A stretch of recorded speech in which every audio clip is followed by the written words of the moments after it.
We want to thank Next Level Marketing for being our opening sponsor on the podcast. If you have social media that you use for marketing, you need to check out Next Level Marketing and follow them on Facebook. You can also reach them at Gary Bontrager Consulting on our website, www.garybontrager.com. They will do a free audit for you and check out what your social media, how it's performing, what loopholes there are, and how you can tighten it up and be more effective with your marketing. They will help put strategies together to use organic growth to maximize the dollars that you do spend. We appreciate them being an associate sponsor with us on this Mindset Growth podcast and enjoy what they do for us. This is a company that we work with and we endorse, and we don't take that lightly. I want to welcome you as a guest to our Mindset Growth podcast. We're excited to have you listen to us, all you viewers. We appreciate you joining us and learning a lot about our next guest. This has been a person we've worked with in the past. She has been influential in our lives. And also, a couple of takeaways that I have from this guest is her energy. She always carries a high level of energy and is very positive and is always looking for ways to help others improve their life, their profession, and to give back more to the clients that they serve. So without a further ado, I welcome Jessica Swingle. Good morning, thank Jess. you guys. Hi, everybody. Happy to be here. Happy to have you. Oh, you guys. Excited you always bring that energy to us. So this morning I'm kind of needing it, so I might feed off of you a little bit for that. Girl, I'll send it your way. All right. But here's the caveat, right? Yeah. And your listeners might resonate with this. This is my personality. I have more of an extroverted personality, but I'm really an introvert, and so I need those days too to like completely, unattached from everybody and just. Some days I just need to sit in silence, right? Yeah. Like have those fill me back up moments. So it allows me to kind of bring my best self to everything that I do. I think that's, I find that interesting you say that, because I would have always considered myself an extrovert, and I think I probably still am, but I work in a different capacity with people than what I had for many years. And I find the same thing. It's kind of almost a rest-run cycle you've got to have in your life. Oh, yeah. Because it's different than physically working and being with, maybe around clients in that capacity. So I definitely can identify with that. With all of that, let's get started. Tell us a little bit about yourself. I mean, what's some, personally, maybe a little bit, what you're doing professionally. Sure. I am an entrepreneur, for lack of a better word, but really what I think it means is I really like to build stuff, right? I've kind of always been wired like that, whether it's, building brands or building businesses, even if it was just like a little tutoring business back in high school or, things like that. I was just always kind of wired to create. And I think that's what we are as entrepreneurs. We're really creators. So that's kind of, who I am, the big umbrella. But I'm also a mom of two. I have a son and a daughter. I live in Springfield, Ohio. So I'm back in the Midwest after leaving for about 15 years. I was out of there. So I lived with my husband. He was in the Army at the time. He was in the Ranger Battalion. For 8 years, and then as an intel analyst in the private sector, which took us all over. And we lived in Miami and DC and Georgia for a little bit. And then we finally said, you know what? Now we got these kids. Where do we want to raise them? And here I am on the same block where I grew up. And my kids can ride their bike to my sister's house, my sister one, sister two, my grandpa, and my grandpa. Wow. Grandma, mom, grandpa. Anyway, it's a village. So I'm back in the village. Well, that's good though. It feels comfortable, I'm sure. And you must have enjoyed. It's a smaller town. And I always tell people, you're not going to be able to get me out of it. Like number one, cost of living obviously is, that there's that benefit, but just not having the traffic and not having, it's like, this is a competitive advantage, because all of the work that I do is remote and my team is remote. And my clients are remote. which I love. It really kind of works out for me. So yeah. So here I am. Awesome. Working in the basement. Working in the basement where the internet works. Where the internet works. Direct cable. Such a key component to being able to work remotely. Yeah. Oh yeah. Yeah. I mean, some of us love it. I understand people, needing to be in the office and wanting that camaraderie, but other of us are just, we're wired to let's just get in, get out right from home. Yeah. Internet's definitely changed our lives. That's for sure. There's been no question about that. It's connected us and made things a lot more efficient. So since definitely. Since you kind of since you get to kind of run on your own schedule and you make your own schedule, do you set time aside for a morning routine? So I do. I mean, I'm a morning person. Mm-hmm. So if I get my morning right, everything's good for the rest of the day. I like to work. I like to get up before the sun comes up, but I'm one of those people who love the winter time too, when it's darker longer. I start freaking out when it's like light until 8 or 9 o'clock. So I love getting up early. I mean, just a normal, like, best practice routine for me is just getting up, moving, right? Getting a workout in, even if it's quick. Mm-hmm. And then I like, my green tea, is my favorite. And I look forward to that every morning, just sitting down and having some brain time right after the kids go to school. So it's pretty simple, but it's important. It's really important to get that right. I feel like it helps us just with being grounded throughout the rest of the day. If you start with chaos, so often the rest of the day goes, it just transpires with chaos. Yeah. And a lot of times it's the difference of taking 5 or 10 minutes even and just getting centered and reset.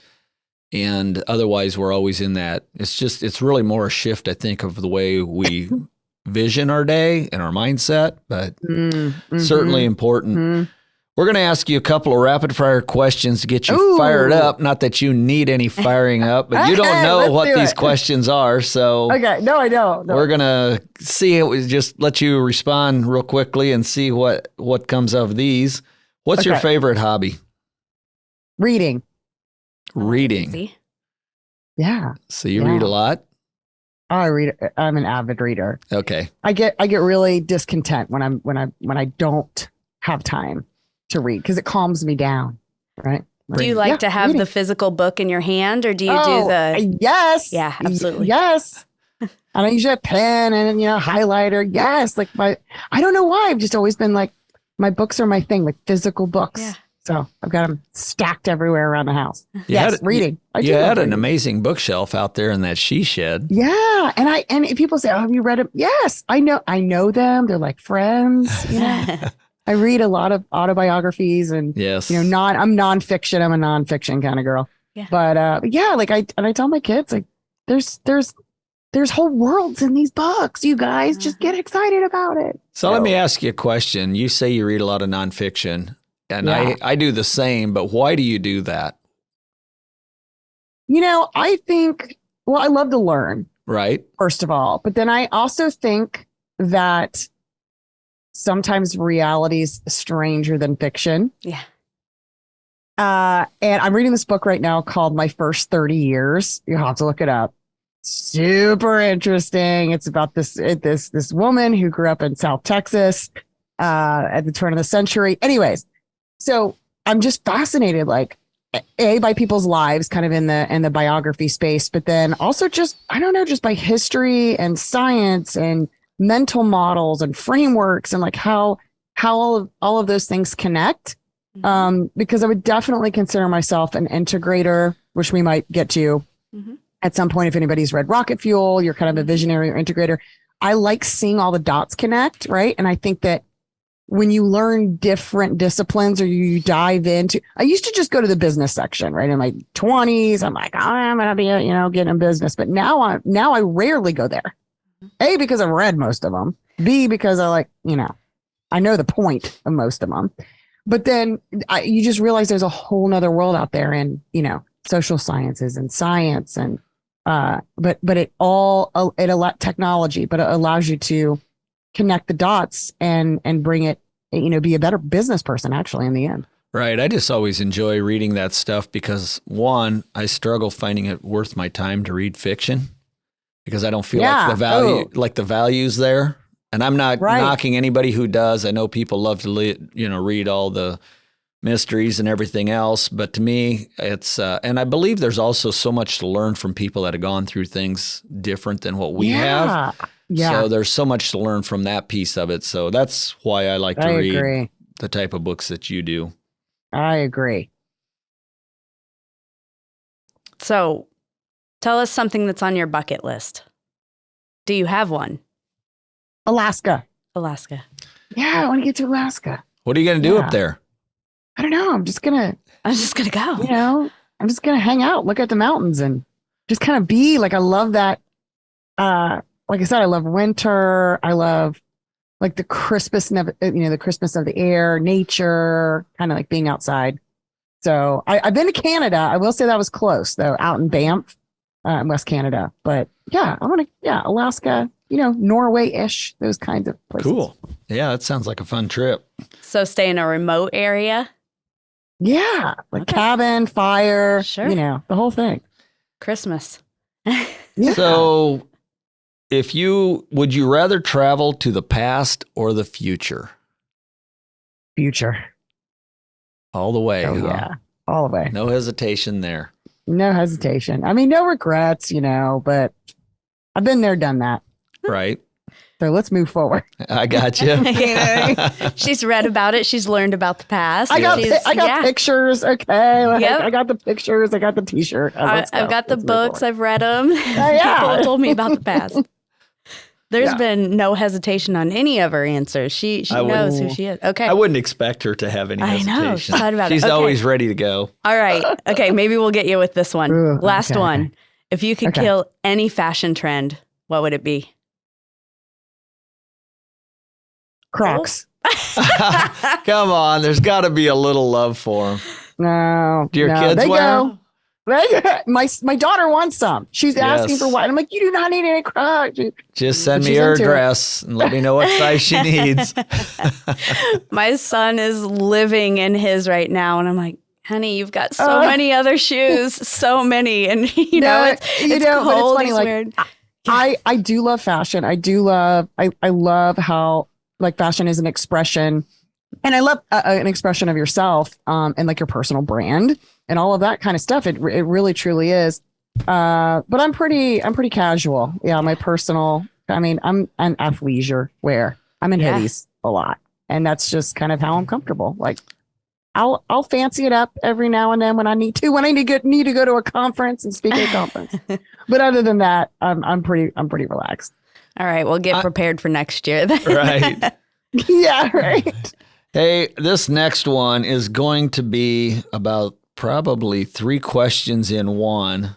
Okay. But it's going to hopefully take a little bit for us to break it down and get through it. But we met through your coaching service, helping our coaching service. Yes. And it was more about how to scale and build and branding. And I like to bring that up, as well as I want the listeners to know that even though I coach and have for quite a few years, I have had different coaches for different reasons over the course of my life, because I believe that we can become very tunnel vision in what we're trying to accomplish. So one of the things that's exciting for me today is to have Jessica on here is just simply the reason she has worked with us in that capacity.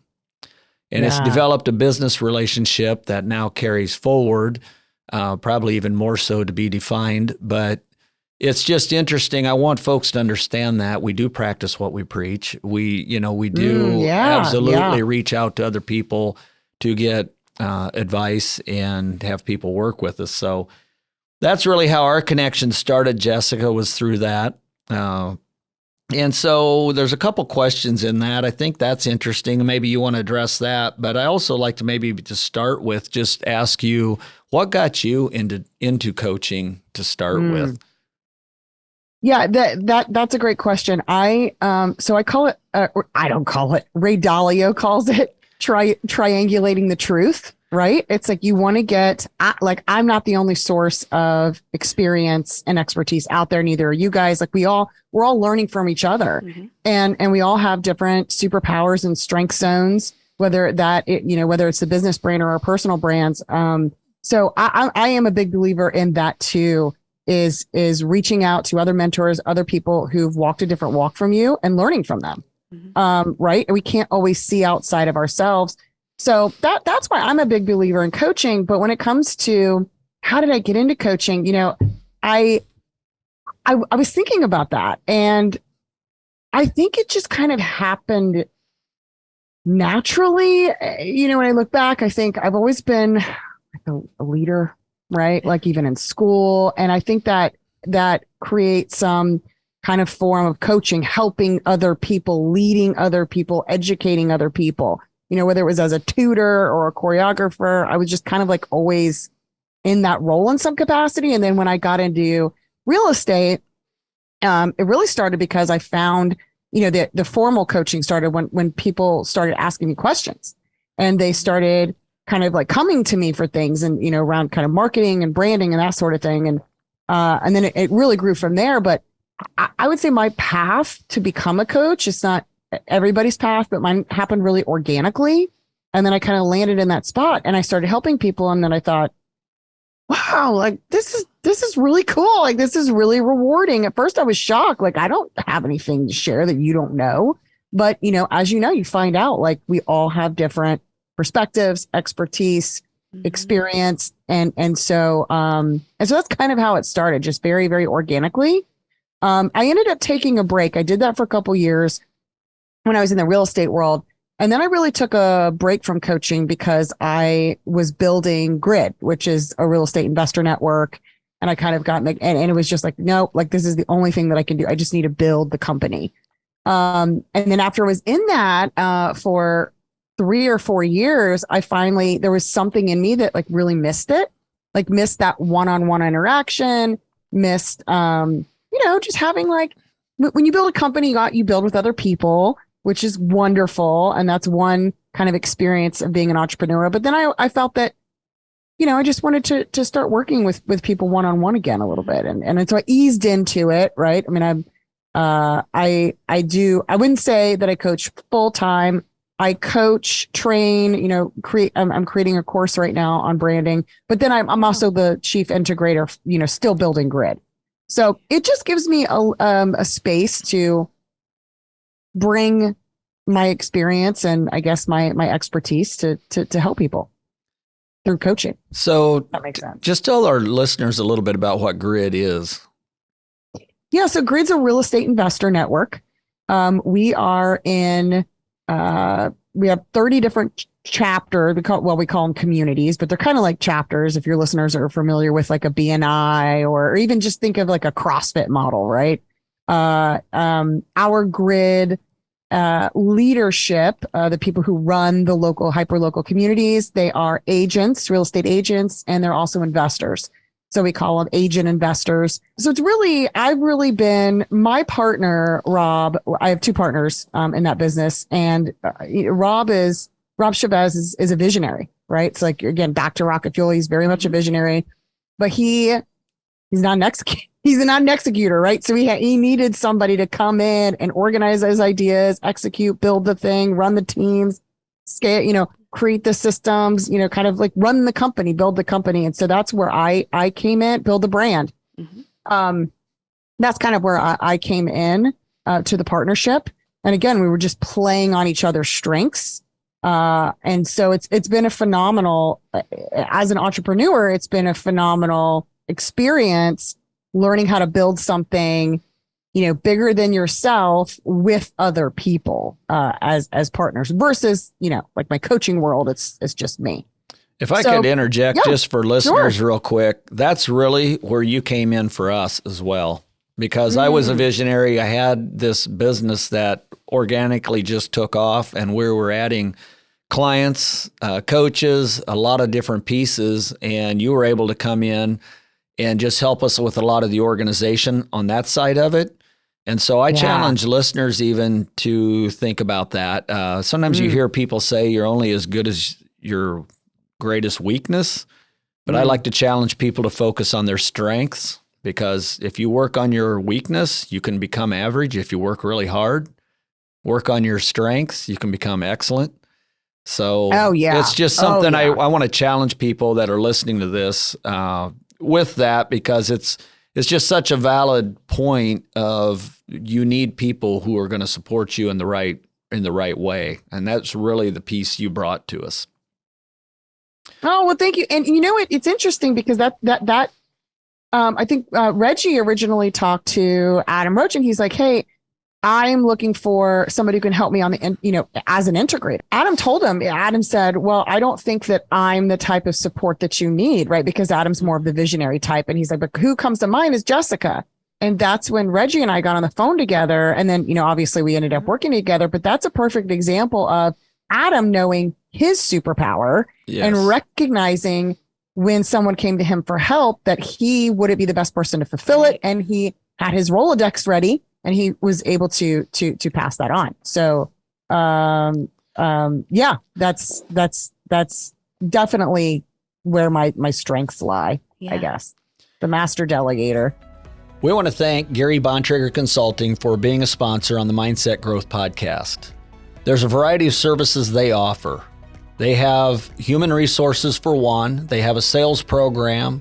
They also work with the financials, whether you need to help set up your QuickBooks or go with a high-level person that can help you do benchmarking, budgeting, and the likewise. They also do a lot of leadership training, whether you're the business owner, manager, or are just leaders in departments. They can tailor those packages for you.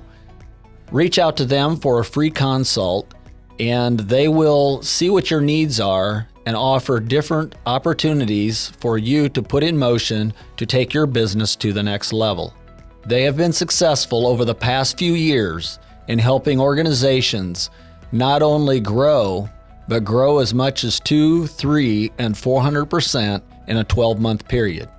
Certainly, they understand it takes a strong foundation, and there are years where there may be no growth leading up to this as they put the right pieces in place. Reach out to them at www.garybontrager.com. You can reach out to them on Facebook, Instagram, LinkedIn, and Twitter and get the free advice that they offer, and that may be just what you need to set you on a different path to lead you forward and be successful in your business and your life. We appreciate them supporting us. One thing that you really another thing, I guess, that you really helped us out with, and this is kind of something that we worked on each week when we spoke, and it was kind of the first time I'd heard of this really, was building our avatar.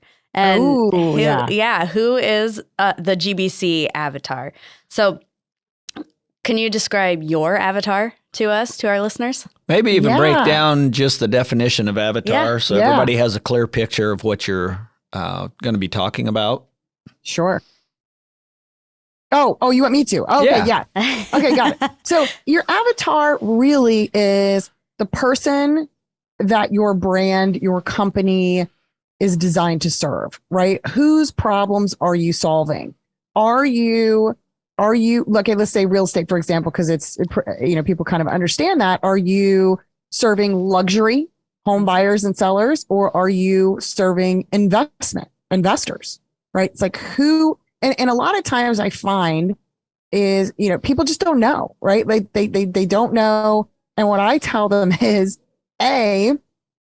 try a bunch of stuff until you do know, right? Because sometimes it's absolutely a process of elimination, right? And another way to think about it is, who do you work with now that you don't want to work with? Who do you not want more client?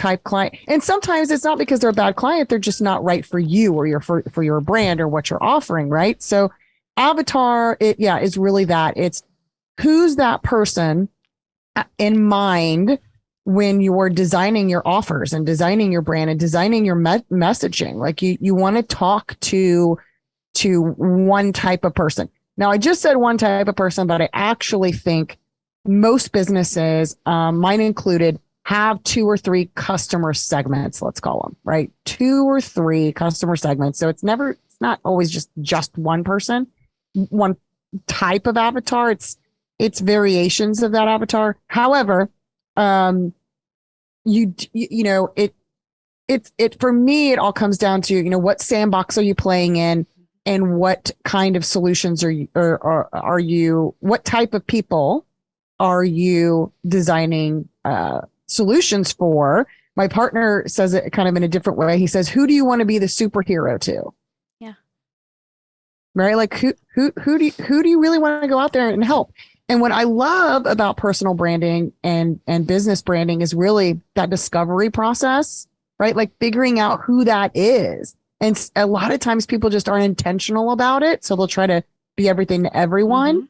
But A, you really can't be everything to everyone. B, you're not designed to be everything to everyone, because there's certain people that'll gravitate towards you. There's certain people that gravitate towards me. We're all different, right? So that comes down to playing to your strengths. That was a really long way to say what an avatar was. Does that make sense? Yeah, I think so. I just wanted people to understand. It's really your target audience. It's your target audience. That's there it. You go. That's it. Yes, yes.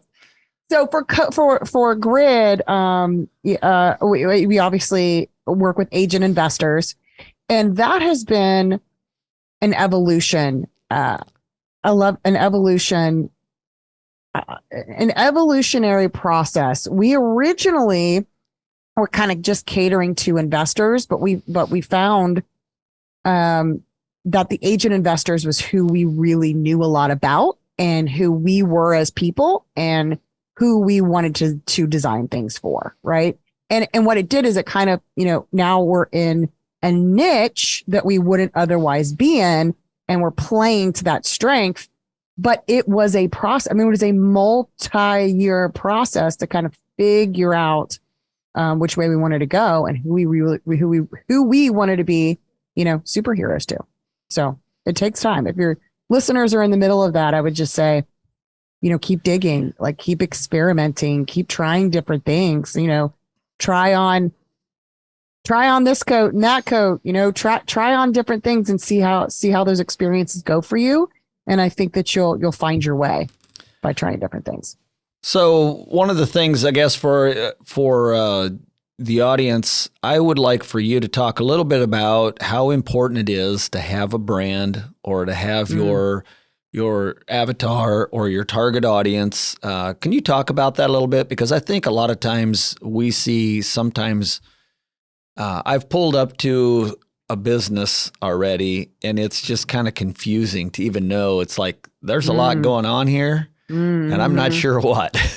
And it's just because they might almost have competing products. They might have conflicting products. It's just there's a, you know, and it doesn't mean you can't serve a broad, you know, or a broad variety of people, but it's just interesting how sometimes when you hone in, you notice companies and people that are successful, they're very, not so much niche as very intentional.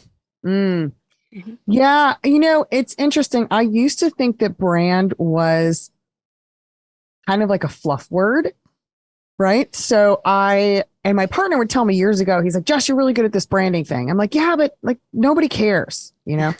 And so then I went and had to build a brand for a scalable brand for a company that had to resonate with people all over the country, and make it visually and culturally and message wise something that they wanted to be a part of. And so now I'm on the other side. I mean, we're still building, but now I'm on the other side of, you know, some of that experience. And now I'm waving the flag and going, no. This is so important. This is so important. This is the foundation of everything you do. Right. So what is your brand?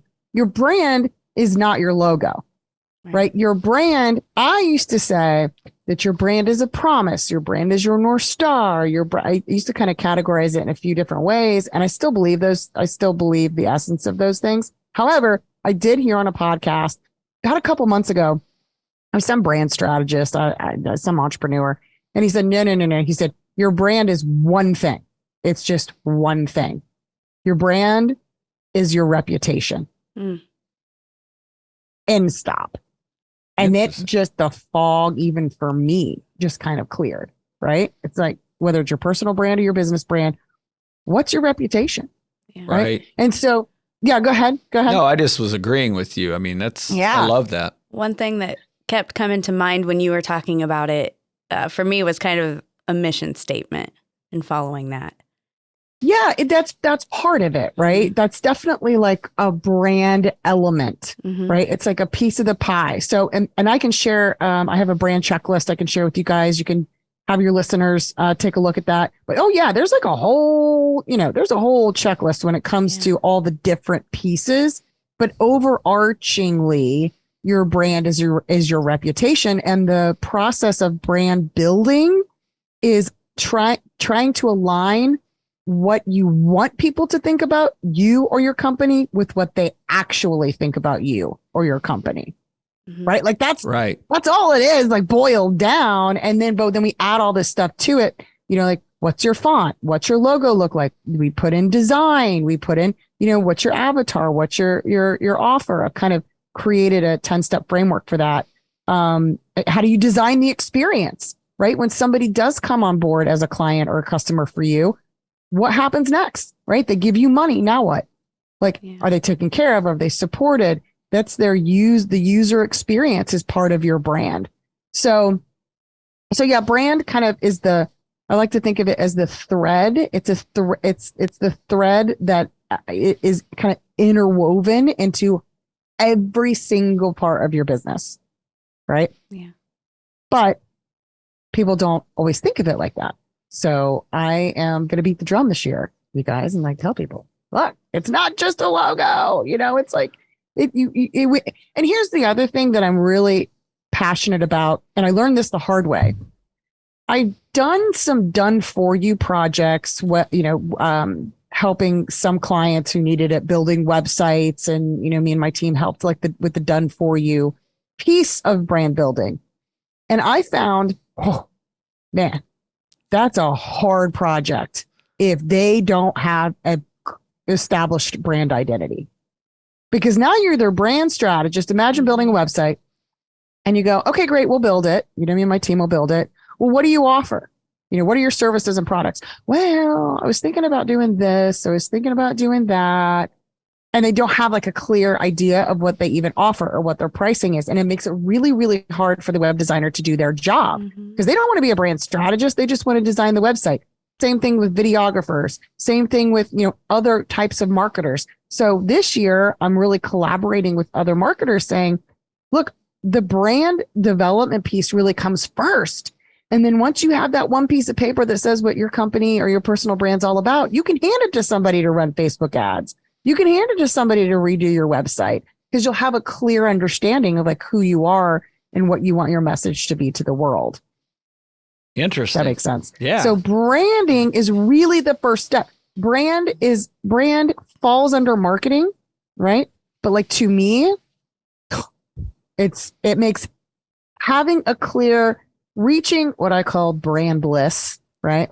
Knowing, being clear about who you are and what you want to do and who you help. If you get there, man, everything else is easier. Your team is happier. There's less friction. You can create marketing assets easier. You connect with your customers more strongly. So yeah, everything starts and ends with the brand. I'm going to stick to that. I'm going to stick to it. So back to your question of reputation, though, if that's what it is, how does somebody who's starting a new business create that brand? And I'd like for you to talk about that a little bit because we work with a lot of startups as well. And what are some suggestions you would have for them to work through to create what they want to create? Well, it does not start with design or colors or any type of design. Like I always tell people, dude, we're not going to start there. It starts with what Heather talked about, your vision and your mission statement, right? It starts with what are you building? Why are you building it? Who are you building it for? Right? It starts with vision. And that's step one for me. And in my process, step one is vision. And then step two is avatar. So before you design a logo, before you pick colors, before you even think about, we need to define the avatar first. Who do you want to serve? What are their pain points, right? What are they They say as humans, we're always trying to move towards something. We like spend all day long like animals, right? We just move towards something or away from, towards pleasure or away from pain. Like that's all we do all day. So what are their pain points, right? What is your avatar's pain points? What are their desires and kind of all of that stuff? But avatar is step 2. And then step 3 is offer. It's like, all right, now you know who you want to help. How are you going to help them and design that menu of services or products?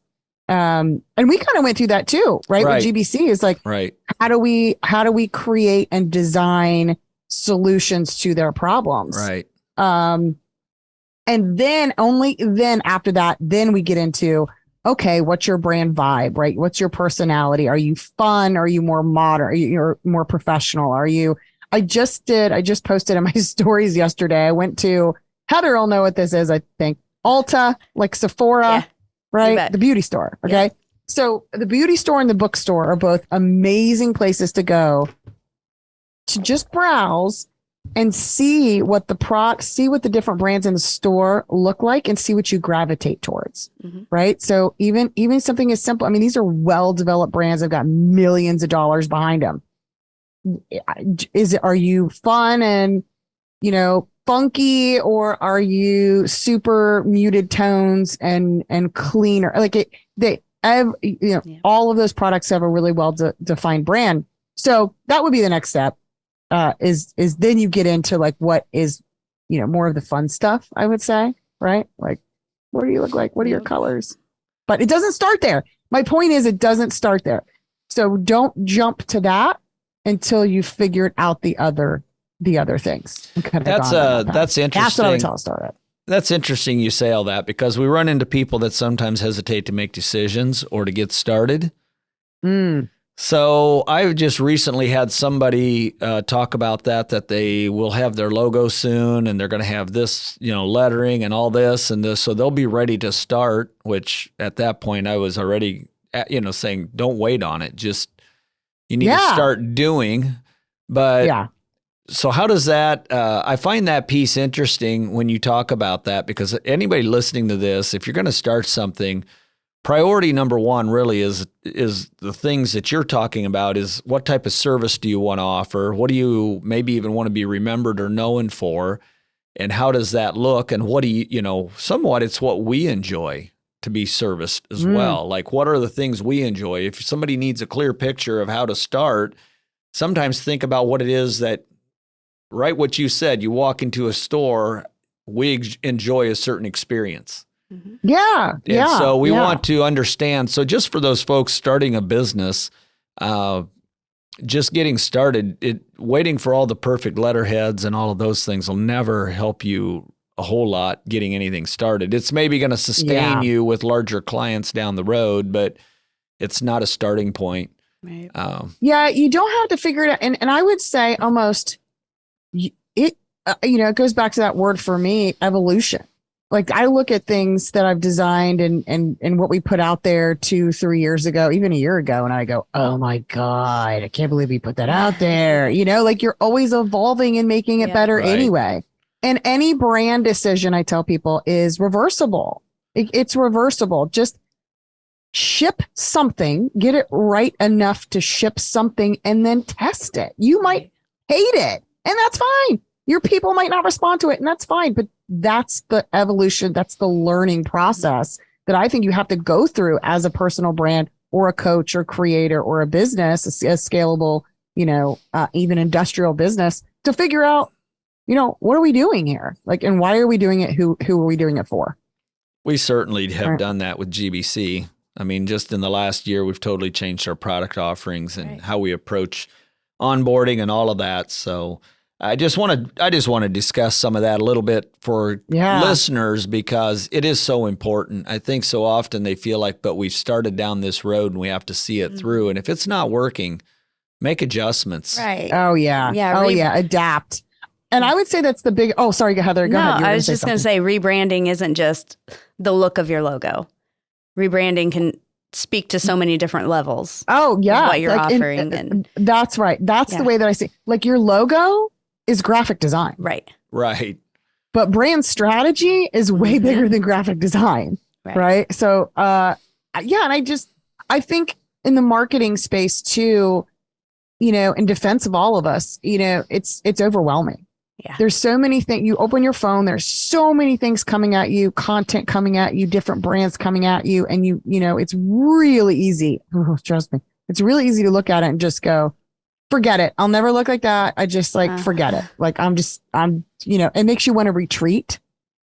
So I would say to people, it is harder than ever to build a brand in the midst of the noise, or a business in the midst of the noise either.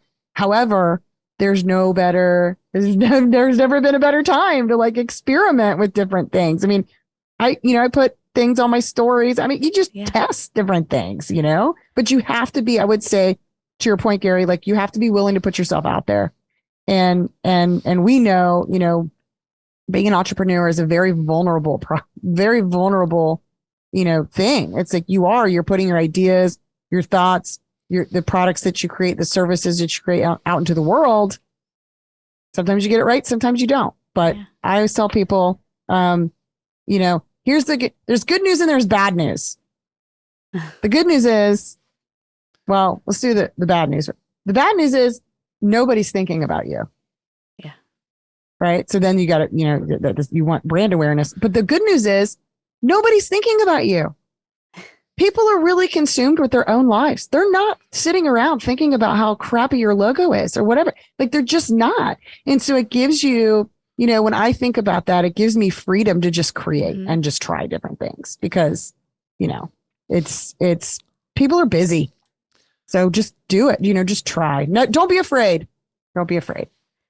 So in the name of growth and evolution and not being afraid, what's next for Jess? What's on the horizon? Oh, that's a good question. Well, last year I went through, and I think I'm very, very passionate about the personal branding, just branding in general, because I know what it feels like to be misaligned, right? With what I feel like my strengths are and like, what do you want to do, Jess? Like, what do you want to, like, what are you doing? What are you creating? What are you known for? And so this year, and I think I told Gary this, this year I'm picking that up. Like, I'm really going to lean into this particular, brand space as a coach and as a trainer and educator. So I'm launching Brand Lab. It's a 7-week workshop that's coming up in May. Awesome. But really, I just continuing to not only talk about it and teach about it, but do it and continue to build grid, right? Like that's my doing platform where that's really, I'm in the market. I've got a thing that I really have to make work. And then the other stuff is about just passing on what I know. So more of that this year. That's awesome. We'll see where it leads me. They say success is sequential, not simultaneous, right? So you just try, try one thing and see where it leads you. So is that something, it seems like you're very entrepreneurially minded and you're always looking to create and build something new. Is that something that was modeled, like your family history, or is it something you have more or less just a personality trait of yours that you've enjoyed? Yeah, I think it was, I think it was more of a personality. I think it was, I went to, I grew up in like a, middle class neighborhood and we went to school to be employees. Like, So nobody was really modeling that for me. I think, I just always felt compelled maybe to do things that other people weren't doing. And that sometimes makes it a harder road to go down, right? And definitely not a stable or safe one, quote unquote. But it was just always my path. I don't know. I always say, it like, I didn't choose entrepreneurship. Like it literally chose me. Like, I feel like I do not have a choice in my life. It's just who I am. I don't know, but it expressed itself in different ways. So when everybody was getting waitressing and waiter job, they were working at restaurants in high school my mom was a single mom with 4 girls. I had to work. And so I didn't want to do that. And so there was something where I was like, what can I do? What can I do? And that's when I started a little tutoring business and just printed off some flyers and then showed up to the elementary school and said, do you know anybody who wants to tutor? Who needs a tutor? And, I was making like $25 an hour. And I'm like, holy, this I'm rich. I could fill up my gas tank. This is amazing. So I think it was just, I was naturally kind of fell into it, to be honest. Well, that's, we're all wired a little differently on all of those fronts. What if people are wondering or wanting to know how to get a hold of you and figure out how to reach out to you? Really what you do is help with branding in that process, if I understand correctly. Do you want to talk about that as far as where they can reach you and how they could find some of your content? Yeah. Branding. And I love working with Integrator. So if my Integrator people are out there, I love coaching on that too. But they can find me on Instagram under Jessica Swingle. They can find me on Facebook. Those are my two kind of main channels that I'm really on all the time. And they can go to my website, jswingle.com. And that's where, the brand lab workshop will be. Oh, and I do have a free community on Facebook. It's called JCo Brand Builders. And it's just a place to get together with other people who are building businesses and who are brand driven business builders. I put a lot of content in there too and go live, try to go live every week. Awesome. Well, I appreciate you joining us. This has been very fun. Been looking forward to this for quite a while. It's good to see you. And that it's you're nice doing to well. catch up. We were looking forward to having you at our Max Growth Conference, but I guess we'll have to do it next year. And just for the listeners, she was going to speak about brand building. And so stay tuned for information. You'll get to see her speak next year at her next event. So we're looking forward to that. Oh, you guys, thank you so much for having me. I really, I really appreciate it. And I really enjoy, they say, turn your own mess into meaning. And so that's what I'm doing this year. Well, there's an education piece for all of us. I think it's valuable we go back and look at the things that have worked for us personally and the things that have not, but also to learn from others. And so with that, it takes a lot of transparency and humility sometimes for us to share those things and to learn from our mistakes. But I just want to thank you for joining us here on Mindset Growth Podcast, Jessica. We really appreciate it and want everybody out there to have a wonderful day. Thank you.